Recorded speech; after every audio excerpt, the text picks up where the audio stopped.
মারামারি করে এই সংঘাতের মাধ্যমে আমরা আর কিছু অ্যাচিভ করতে পারবো না, আর কিছু আমরা পাবো না।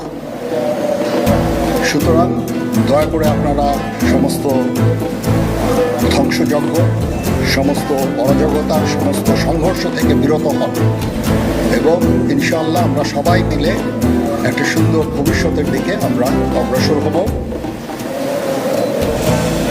প্রতিটা হত্যার বিচার করা হবে, প্রতিটা অন্যায়ের বিচার হবে। আমরা আজকে সুন্দরভাবে কথা বলেছি, সমস্ত দলের প্রধান দলের নেতারা এখানে উপস্থিত ছিলেন। আমি ওনাদের ইনভাইট করেছিলাম এখানে, ওনারা ভেরি নাইস অফ দেম যে ওনারা এসেছেন।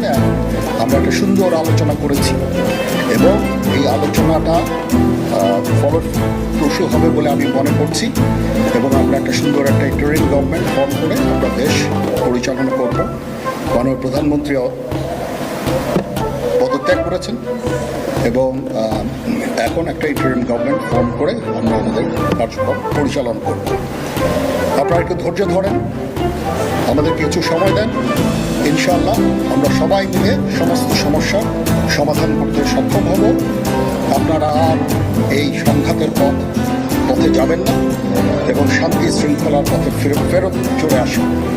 আমাদের দেশের অনেক ক্ষতি হচ্ছে, অর্থ সম্পদের ক্ষতি হচ্ছে, জানের লোকজন মারা যাচ্ছে।